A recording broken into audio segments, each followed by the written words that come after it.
নমস্কার, দেখছেন talk to Bangla. আমি অভিষেক রয়েছে আপনাদের সাথে। এই মুহূর্তে কিন্তু বীরভূমের তৃণমূল কংগ্রেসের জন্য একটা অত্যন্ত বড় অভিঘাত, এবং সেই অভিঘাত কিন্তু একদম দলের অভ্যন্তর থেকে উঠে এসেছিল। আপনারা হয়তো শুনেছেন একটা ভাইরাল অডিও ক্লিপ, কিন্তু গতকাল থেকে একদম সারা দিন একদম সোশ্যাল মিডিয়ায় ভাইরাল হয়েছিল, যেখানে শোনা যাচ্ছিল অনুব্রত মণ্ডল, তৃণমূল কংগ্রেসের বীরভূম জেলার প্রাক্তন সভাপতি, তিনি কিন্তু একদম বোলপুর থানার আইসি যিনি ছিলেন একদম লিটন হালদার, তাকে কিন্তু ফোন করে শাসাচ্ছেন। এবং সেই ঘটনার 24 ঘন্টার মধ্যে কিন্তু active all India Trinamool Congress তারা কিন্তু একদম সরাসরি বলে দিল যে তারা কোনোভাবেই দলের পক্ষ থেকে এই ঘটনাকে এন্ডোর্স করে না, এবং 4 ঘন্টা সময় অনুব্রত মণ্ডলকে বেঁধে দিল দল। তার মধ্যে যদি নিঃশর্ত ক্ষমা না চান, তাহলে কিন্তু তার বিরুদ্ধে রীতিমতন শো কজ করবে তৃণমূল কংগ্রেসের দলের পক্ষ থেকে। একটার পর একটা ঘটনা কিন্তু আজকে ঘটলো, এবং দলের শীর্ষ নেতৃত্বের যে অবস্থান সেটা কিন্তু অটল রইল। শেষ পর্যন্ত ক্ষমা চাইলেন বীরভূমের বাঘ, দিদির প্রিয় ভাই কেষ্ট। পুলিশকে আমি প্রচন্ড সাহায্য করি, পুলিশকে আমি ভালোবাসি প্রথম থেকে।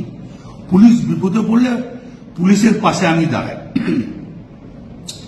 পুলিশকে গাল দেওয়ার কথা আমি কোনদিন ভাবতেই পারি না। পুলিশকে গাল কেউ যদি দেয়, আমি তাকে অপমান করি।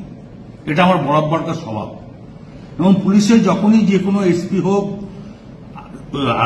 এসডিপি হোক, অ্যাডিশনাল এসপি হোক, যারা আমাকে যখনই যা বলেছে যে এটা দেখে দিন, আমি দেখে দিয়েছি। পুলিশের পাশে সবসময় লোক দিয়ে যেমন করে হোক আমি যাই, কোনো ঝগড়াঝাটি করতে দিই না। আমি খুব দুঃখিত, কারণ আমি ওষুধ ফষুধ রাখতে খাই তো অনেক ঘুমের, আর আমি এখন 10টার সময় ঘুমিয়ে যাই এবং ঘুমের ট্যাবলেটও খাই। সেই সময় ঘুমটা ভেঙেছে। নুরুল যে ছেলেটা আমাদের খুব হৃদয়, খুব ভালো ছেলে, ওর বাবা বলতো আমাদের দল করতো, বাবার করার পর ও দল করে, খুব নিরীহ ছেলে, ভালো ছেলে। ওকে যখন শুনেছি মেরে পা হাত ভেঙে দিয়েছে, আমার মনটা খুব খারাপ। আমি আইসিকে আমিও বলেছি, চাঁদুও ফোন করে বলেছে যে আপনি তাড়াতাড়ি যান, যে অন্তত ছেলেটাকে কাছে হসপিটালাইজ করুন। তো উনি আমার কাছে অন্য ধরনের কথা বলেছে, সেটা আমি আর বলতে রাজি নয়।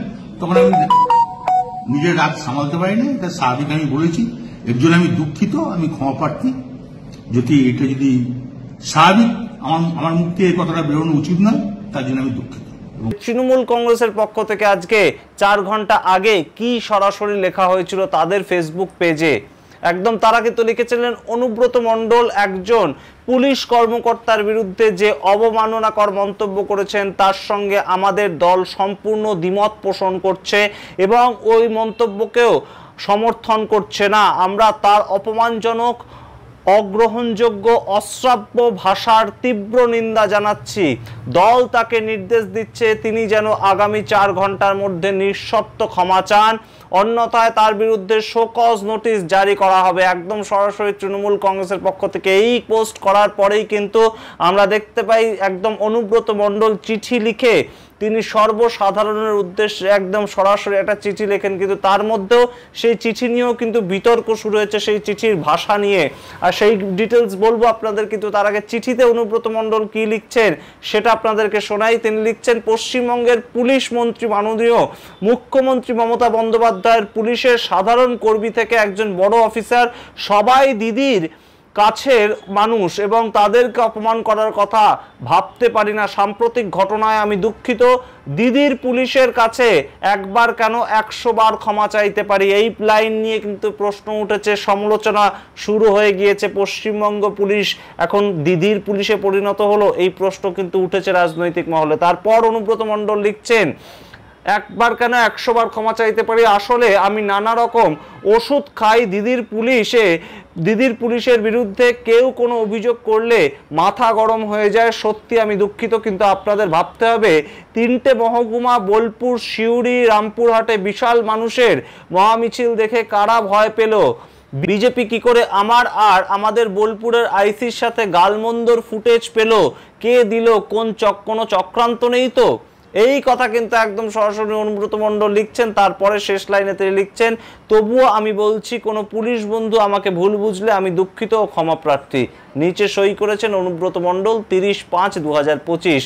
এবং ঠিক তারপরেই কিন্তু আবারও একটি চিঠি আমাদের নাটকীয়ভাবে কিন্তু আমাদের সামনে আসে। সেখানে তিনি দলের যে প্রদেশ তৃণমূল কংগ্রেসের সভাপতি সুব্রত বক্সিকে উদ্দেশ্য করে চিঠিটা লিখছেন, এবং সেটাও কিন্তু সূত্র মারফত খবর দলেরই নির্দেশে তিনি লিখছেন, যেহেতু দল তাকে শোকজ করার কথা ভেবেছিল কিংবা একটা নোটিশ জারি করার কথা ভাবছিল, সেই জায়গা থেকে দলের একদম সর্বোচ্চ মানুষ বলা যেতে পারে পশ্চিমবঙ্গের সংগঠন যিনি দেখভাল করেন সেই সুব্রত বক্সিকে উদ্দেশ্য করে অনুব্রত মণ্ডলের আবারও চিঠি।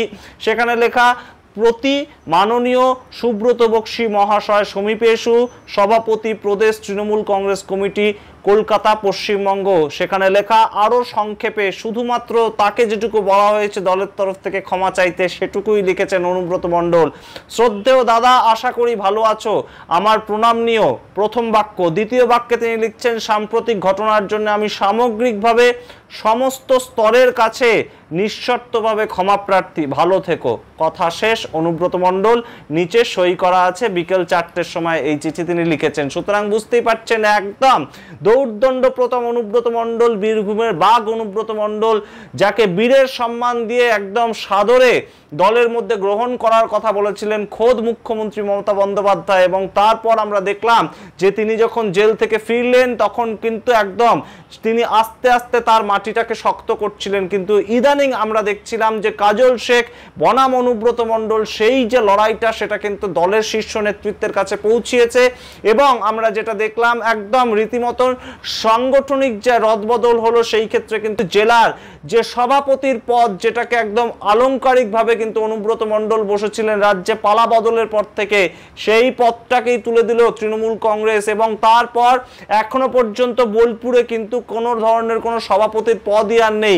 অর্থাৎ তৃণমূল কংগ্রেসের প্রাক্তন জেলা সভাপতি অনুব্রত মণ্ডল, যার কথায় রীতিমতন বাঘে গরুতে এক ঘাটে জল খেত, সেই অনুব্রত মণ্ডল কিন্তু একদম সরাসরি রীতিমতন দলের মধ্যে কোণঠাসা হয়েছিলেন, এটা কিন্তু বলাই বাহুল্য। এবং আমরা কিন্তু এই মুহূর্তে দেখলাম যে তিনি তার কৃতকর্মের জন্যেই বোলপুর থানার আইসি, যাকে কিন্তু তিনি তার সম্বন্ধে একদম ভিডিও বার্তায় এসে ক্ষমা চাইলেন, এবং সেই ভিডিও বার্তাও আপনাদের সামনে রাখবো। এবং সেখানে আমরা দেখতে পাবো পুলিশকে তিনি অপমান করার কথা ভাবতেই পারেন না অনুব্রত মণ্ডল বলছেন। অন্যদিকে যেটা তিনি লিখেছেন সেটা নিয়েও কিন্তু একটা রীতিমতন সমালোচনা শুরু হয়ে গেছে। তিনি দিদির পুলিশ কথাটা ব্যবহার করেছেন, দিদির পুলিশ এই যে টার্ম, সেটা নিয়েও কিন্তু রীতিমতন ইতিমধ্যেই কিন্তু আলোচনার ঝড় বয়ে গিয়েছে। এই প্রসঙ্গে কিন্তু শুভেন্দু অধিকারী রাজ্যের বিরোধী দলনেতা তিনিও বক্তব্য রেখেছেন, এবং তিনি কিন্তু সরাসরি বলছেন যে তৃণমূল যে পুলিশকে তাদের দলদাসে পরিণত করেছে, এই ঘটনা তারই প্রমাণ। যে অফিসার ওদের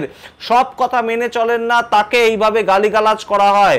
আর এই ক্ষমা চাওয়ার ন্যাকামো নয়, কেষ্টকে গ্রেপ্তার করুক পুলিশ, এক বিরোধী দলনেতা শুভেন্দু অধিকারী। এবং সেই ক্ষেত্রে বুঝতেই পারছেন যে এই মুহূর্তে বীরভূমে কিন্তু আবারও একটা কাজল শেখের দৌরাত্ম্য সেটা কিন্তু বাড়বে, সেটা কিন্তু এই মুহূর্তে একটা ধারণা করাই যায়। তার কারণ অনুব্রত মণ্ডলকে যে দল এই মুহূর্তে ভোটের আগে কোনোভাবেই আর খুব একটা প্রকাশ্যে আনবে না, সেটা কিন্তু এই মুহূর্তে একদম দিনের আলোর মতন স্পষ্ট। এবং যেখানে কাজল শেখের পারফরমেন্স কিন্তু গত দুটো ভোটে অতুলনীয় পারফরমেন্স, এবং দলকে রীতিমতন কিন্তু কাজল শেখ 2023 সালের যে পঞ্চায়েত নির্বাচন হলো তখনও কিন্তু একদম বিপুল পরিমাণ আসন দিয়ে জয়যুক্ত করেছিল কাজল শেখের নেতৃত্বে তৃণমূল কংগ্রেস দল, সেই জয়টা পেয়েছিল। 2024 সালে আমরা দেখতে পাই যে বীরভূমকে কেন্দ্র করে যে দুটো লোকসভা আসন, সেখানেও কিন্তু অসিত মাল এবং শতাব্দী রায়কে একদম বিপুল ভোটে জয়যুক্ত করেন কাজল শেখ, যে জয়ের ব্যবধান কিন্তু অনুব্রত মণ্ডল যখন জেলা সভাপতি ছিলেন তার থেকে কয়েক গুণ বেশি।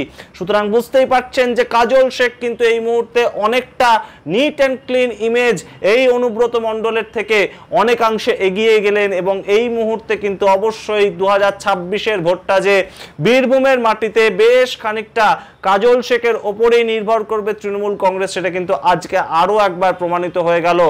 এই মুহূর্তে তৃণমূল কংগ্রেস কিন্তু একটা কোর কমিটির মাধ্যমে বীরভূমে পরিচালিত হচ্ছে, এবং যেটা কিন্তু তৃণমূল কংগ্রেসের শীর্ষ নেতৃত্বই ঠিক করেছেন। সেখানে কোনো জেলা সভাপতি নেই, 9 জনের কোর কমিটির অন্যতম মেম্বার কিন্তু অনুব্রত মণ্ডল, যাদের একটা বৈঠকও হয়ে গিয়েছে রিসেন্টলি বোলপুরে। এবং তার মধ্যেই কিন্তু এই মুহূর্তে অনুব্রত মণ্ডলের এই সামগ্রিক ঘটনা এবং তার পরিপ্রেক্ষিতে একদম প্রকাশ্যে ক্ষমা চাইলেন একদম দৌর্দণ্ড প্রতাপ বীরভূমের বাঘ তৃণমূল কংগ্রেসের অনুব্রত মণ্ডল।